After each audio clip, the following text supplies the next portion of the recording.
Hello and welcome. This is part 3 of our Lost series, and I'm going to be talking to you from Luke 7, and we're taking it from verses 36 to 50.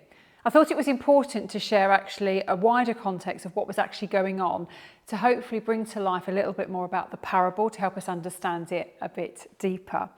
But in this story, there are things that you need to know.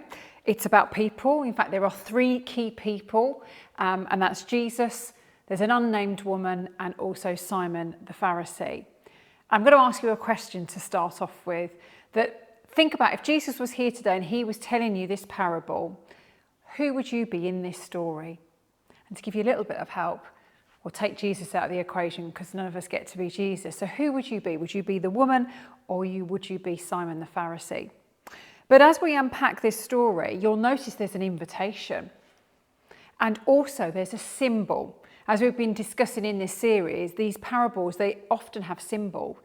But this symbol here today is around money and debt. But finally, this story also is about a response.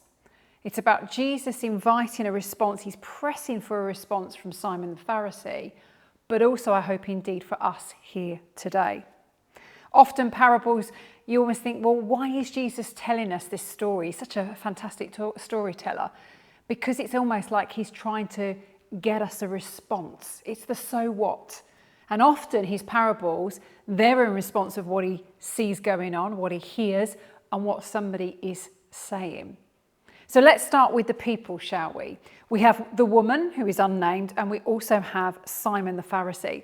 And they tend to represent, if you like, the 2 types of people that we belong. Now, I appreciate it's not as simplistic as that, because this also represents, and these people can represent, the levels of what we're at in our journey. There's very much a contrast here between the woman and Simon the Pharisee. There are differences, but equally you'll note as we unpack this parable and this story, there are also similarities. You see, the woman, you could say, represents those people that are very far from God. They're living, maybe openly living their lives in sin. They have fallen very far from God's standards. I'm very careful here, though, to say these are people, I'm not going to say these are people that don't know God necessarily, because that may not be the case. They may know God, but still actually are living very far from him. But Simon, on the other hand, is someone that represents those that outwardly, they are respectable. They may be indeed outwardly following God, and people know that. They know their Bible very well. They're seen as decent and clean living and kind of moral, upright people. But they too have sin in their lives, and their sin may be more hidden, and what's also more worryingly is that they may not even think that they have sin within them. And you see through the story that one of these characters, through the acknowledgement and the realization of the depth of their sin, and that you'll see the appreciation, the relief and gratitude of the love available to them from God, of his forgiveness and the mercy available, how they lavish their love, their affection, their adoration, and, if you like, worship, and they honour Jesus. Whereas the other, thinking that they are first without sin, that they don't have actually anything to come to Jesus to ask forgiveness for, and appearingly to others to look the part, seemingly they're honouring Jesus with an invitation, but actually they too are very far from God. They too actually, if you look at their heart, there's a lot that's going on there, and it's not very nice. There's the coldness to it. There's an unloving unforgiveness there. And in fact, this person also needs the same forgiveness from God. So remember, there's 2, if you like, contrasting types of people at different ends of the spectrum, but they also represent the different levels of where we all are on our journey. And I'm hoping today that as we take a look a little bit closer at what's actually going on, it will help us understand not only the parable better, but also what the parables are here to do, is to help us hear, see and understand God far better. So that's the people, but we also see there's an invitation, and there's a common theme, isn't there, around sort of Jesus's ministry. He's often invited to gatherings, he's invited to parties. Jesus was personally invited by Simon to dine with him at his house. Now, often as customs there, it would be considered virtuous to invite a teacher over for dinner. However, let's face it, Simon had an agenda. What might have appeared to others as, respect and honouring of a teacher was probably actually an attempt to ensnare him. But nevertheless, Jesus accepts the invitation. I'm sure he's, as we see, uses it as an opportunity to speak into Simon the Pharisee. But you know what? Simon actually was a poor and rude host. He didn't extend some of the civilities and the respect that should have been custom to visitors of that day, especially somebody that was deemed as a teacher. And Jesus does point out, as you read further on in this passage, you'll see that Jesus does call Simon out to say, listen, I am aware that your lack of hospitality to me. You see, it was custom in those days to wash your guests, your visitors' feet. We know that often people would walk places, they would have open-toed, sort of, if you like, sandals or shoes, so their feet would get really dirty. And if you think along the journey, it would be dusty roads, there'd often be, animals would be using them too. So who knows what manner of things they would tread on and pick up along the way. So, you wouldn't even want that in your house, but actually you do want to offer that, I suppose, a sign of respect and civilities to your guests. But Simon didn't do that with Jesus. He also should have greeted him with a kiss. Again, that is custom of the day. Romans 16 says we're to greet one another with a holy kiss. And imagine, like in today's terms, that you invited somebody over to your house and you didn't even bother to get up, greet them at the door, take their coats, shake their hands, maybe even extend, a kiss on the cheek to welcome them. You see, Jesus was invited, but he was absolutely not received by Simon the Pharisee. And then finally, he should have really anointed him with oil. You see, anointing your guests with oil back in those days was a mark of hospitality and a token of respect to your guest. But here we have the woman, again, the contrast here. She was not personally invited, but she was still able to come. And I'll tell you a bit about that in a moment. She was hungry for God. It tells us that she heard that Jesus was here dining with Simon the Pharisee, and she needed to be there. Now, she hadn't gate crashed because, again, in customs, back in those days, some of the community, the rest of the community, could actually get into these gatherings, but they were under strict instructions. If you think the rest of the community, if they were there, they had to be quiet. They were not allowed to enter into any of the discussions. They were there to purely observe at a distance, and they were absolutely meant to stay away from the top table. And this woman, we learn, comes prepared. She brings a perfume in an alabaster jar. Now, I'm sure the perfume was precious to her. It was expensive, but it actually was worth something to her. And even the jar that it came in, these jars were carved. They were beautiful and ornate, but they were also expensive. You see, she'd made the effort. Simon had not. And we need to think about how they dined. It says they reclined while dining. So again, sometimes it's helpful if we take off our Western, if you like, lens when we think about people dining around a table. They wouldn't be sat upright at a table with table and chairs. Often the custom was that they would recline on sort of lower level couches, and they would lean on their elbows and stretch their whole body along, and often at a sort of an angle, but their feet very far away from the table. So almost they were propping themselves up here and using the other hand to actually take food from the table and interacting with the guests around the, if you like, the low-level couches. So actually this is genius, really, because the woman is able to come before Jesus' feet, to, bestow her tears, her kisses, and wiping his feet with her hair, while still adhering to the etiquette and the custom of that day. I'm going to pause for a moment for us to consider these two words, position and posture. If we think about her position, like physically, we said that she was placed at Jesus's feet. As a position before God, she was a sinner, like we all are. Our position before God is that we are sinners. And thirdly, if you think about her status in terms of her positional status, I'm sure she was considered the lowest of the low amongst those people in that room. But here's the irony. Could it be said that the highest position that any of us can ever place ourselves is at the feet of Jesus? So whereas she might have looked as the lowest, she was in fact not only in the right place, but she was indeed in the highest place amongst all of those in that room. But also her posture. And then we think about her attitude. It's one of humility. She comes before him and she falls at his feet. You see, each and every one of us may come to Jesus in a different way. Our stories, our experiences, our journeys are very different. How we get to Jesus might differ. But I think there's one thing that actually is the commonality, is the similarity of what brings us to Jesus, and that is humility. That is us humbling ourselves, of realising who we are before God and that we need him, and we bestow ourselves on his feet. But you see, even though she was doing all of that, the woman was drawing attention to herself. You see, culturally at that time, women, very much the sort of moral women of the day, would not unveil their hair. They would keep it covered in public. So by exposing her hair, wiping his feet that, let's face it, were wet from her tears that she was, crying out before him, the other guests would have noticed her. And I'm sure they would have looked at her disdainfully. They may even had, she has a reputation. She was known amongst that community. They may even considered her promiscuous or loose. But you see, the woman doesn't care because she wants to be where Jesus is, to touch him, to bestow her affection, her adoration, to bring her worship before him. I'm sure there was a mixture of gratitude there, so she'll take what she can. And let's face it, his feet at that time would have been dirty. And so she's like, no, that's not good enough. Let me kiss your feet. Let me bestow my tears upon them. Let me wipe them clean. Let me anoint you with my perfume, with my oil.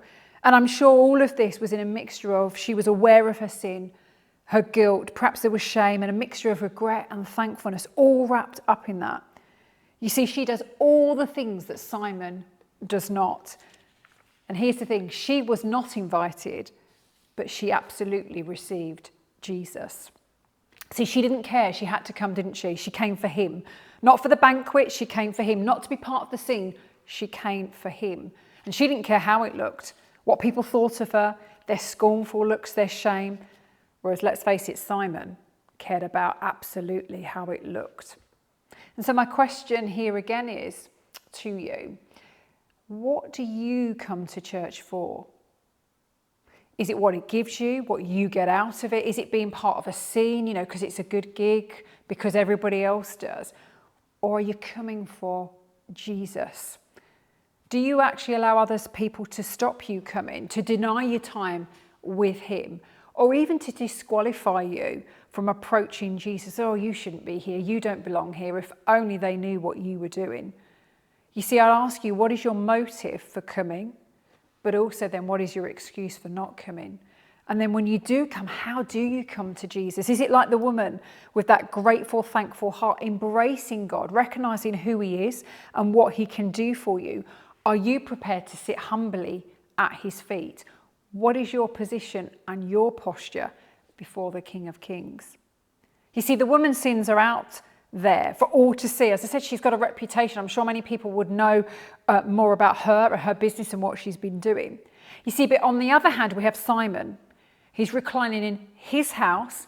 It's his invitation that's got these people here, including Jesus. And there, what is he doing? He's watching her. But not only that, in his heart, he's looking down on her. He's condemning her. Look at her, the sinner. And then he's condemning Jesus. He's judging Jesus. Well, Jesus, if you were who you said you were, then you would absolutely not let this woman anywhere near you because she's unclean, she's a sinner, and she's making you the same. And I can't believe the outrage of that, but also the dangerous position that Simon is in himself. He's in fact blatantly sinning out there. It's just that nobody else can see it, but Jesus can. You see, he knows Simon, he knows the woman absolutely, but here's the thing. He loves both of them. He loves the woman, he loves Simon, and his forgiveness is available to both. And if it was up to Jesus, if it was his invitation, if it was his party, he would personally invite both of them too. And we see in true Jesus' style, I'm going to pick up from the story here and read you a bit about the parable.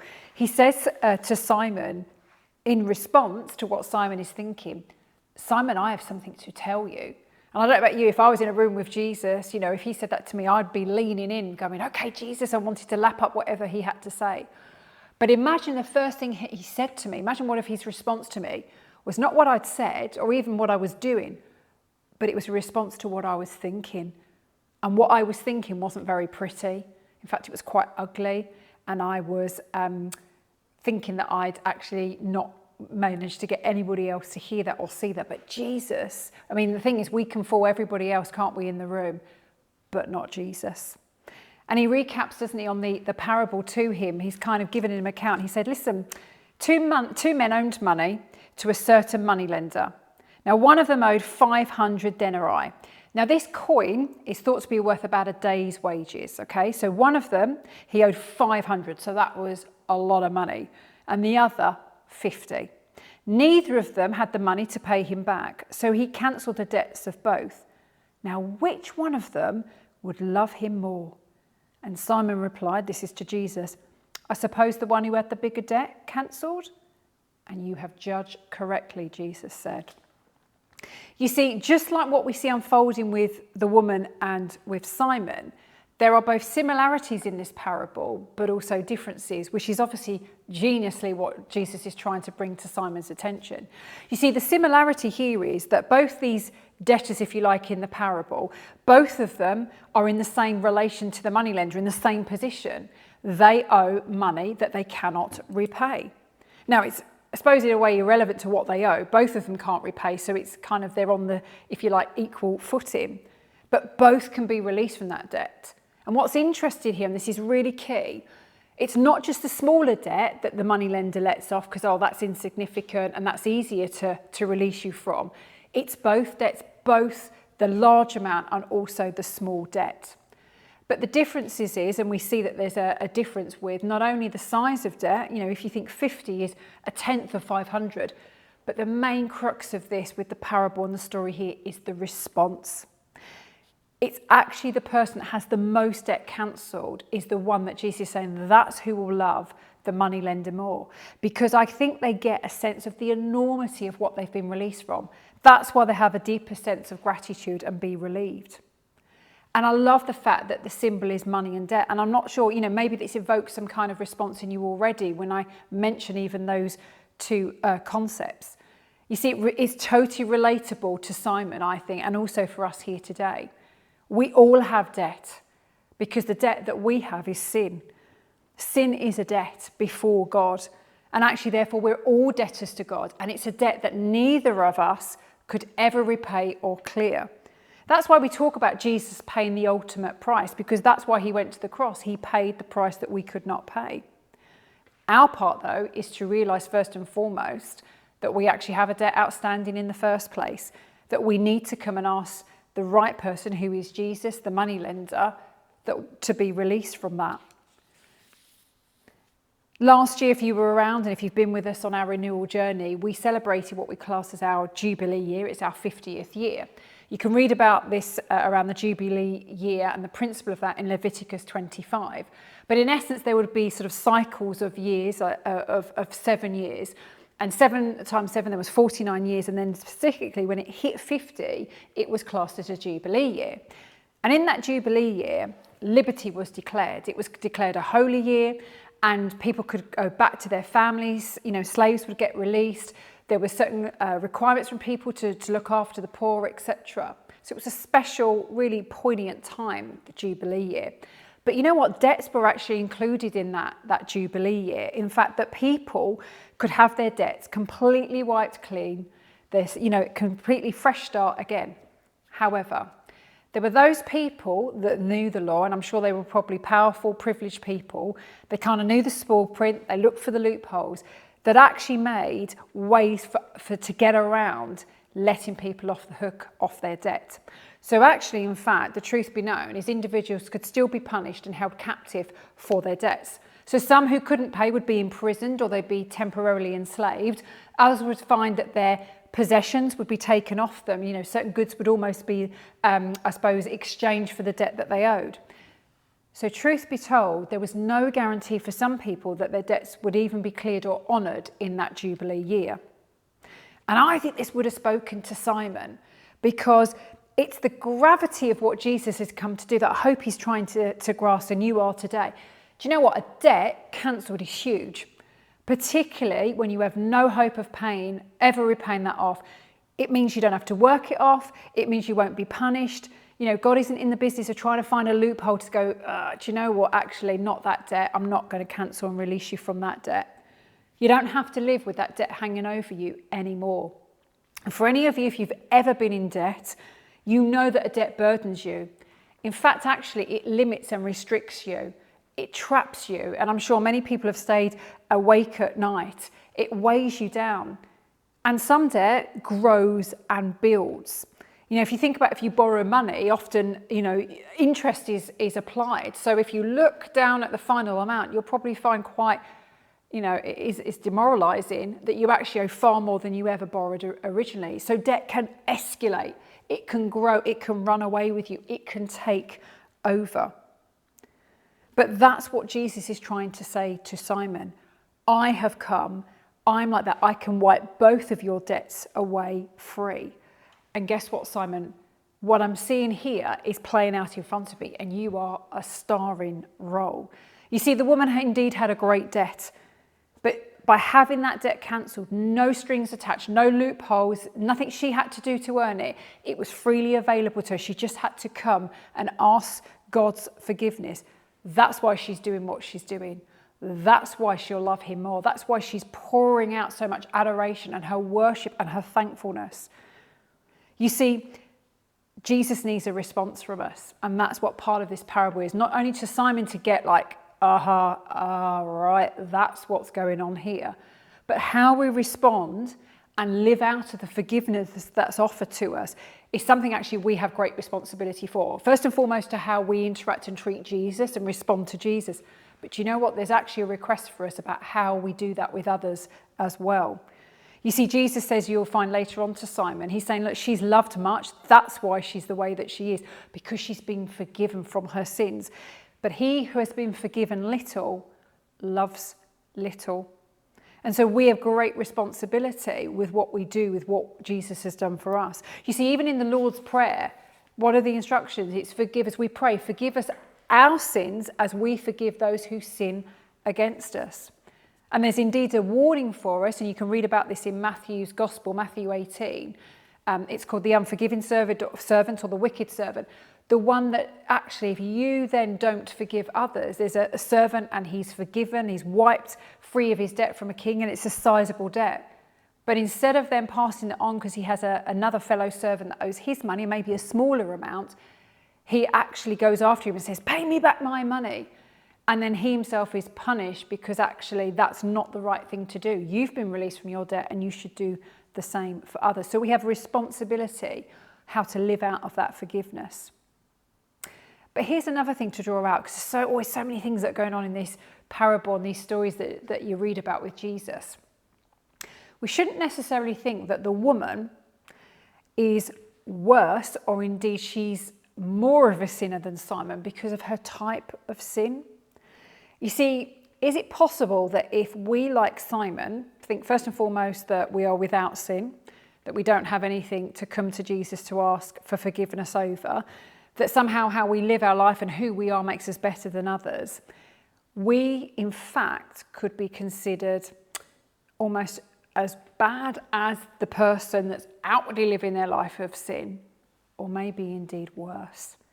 It might put us in a very, very dangerous position. And that's why I think it's so important how Jesus talks about the different amounts of debt. You see, all of us have we're in the same position before God. All of us have fallen short.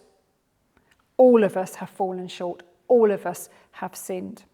But you see, the depth of our love and adoration for Jesus comes from the level of understanding of our own forgiveness, what God has forgiven us from. And that in turn should impact how we treat and view God, but absolutely how we treat and view others. Does it increase your understanding where others might be on their journey? How we then should love them, and then how we need to forgive others when they sin against us. To live out of a place of forgiveness, that is truly freeing. And think about how we treat God. What's our posture? What's our position before? But what's our posture as we come to God? Let us not be quick to forget actually what God has forgiven us from. Now, that isn't about dragging you back into your past and shaming you. We don't want to do that. But sometimes that's a challenge the further on in our journey with God we become after many, many years. We might be quick to forget actually, oh yeah, do you know what? I was probably just like that 20 odd, 30 odd years ago. We need to continually live in a state of humility, of gratitude and thankfulness, forgiveness and love. So as I close out this message today, I'm going to recircle back, because I asked you a question, didn't I, right at the beginning, to say, if Jesus was here telling you this story fresh today, and you were asked for a response, which one of the two people would you be? Was that easy to make that decision? Did you recognise any of those kind of characteristics or behaviours or attributes? You see, Jesus is very much giving us an invitation. He wants everyone to come to him. But what we choose to do is based on our response. That comes out of our level of understanding. We first understand our position before him, and then we look at our posture, our attitude, and we humbly throw ourselves at his feet. So remember where you've come from. Think about where others might be on their journey. And also search within yourself before God. Is there a debt that I still have outstanding that I still need to bring to God? Is there something I need to get released from today? Do I want to walk a bit lighter? Do I want to walk freely? Do I want to be unburdened and live the life that God has truly called me to live in? Thanks for listening. Hello, my name's Naomi. It's been great to have you with us for our message here at Renewal. If you want to find out more about what it means to follow Jesus, you can visit renewalcc.com/next steps, and you'll be sent a few videos which might answer some of those bigger questions that you might have. Likewise, maybe you just want to say hello to the team, so you can email hello@renewalcc.com. And then if you're really enjoying all of these videos, what you can do is click the subscribe button, which is the wonderful red button that you cannot miss on your screen, to be notified of any other videos that come in. You can also listen to our messages on the go. So if you visit renewalcc.com/media, you'll be able to see podcasts, and then that will also link you to the YouTube channel. But maybe actually you just want to support the work that Renewal is doing. And you can do that by visiting renewalcc.com/give, and you can choose where your finance goes. All that's left to say is take care, God bless, and have a great week. Hopefully we'll see you soon.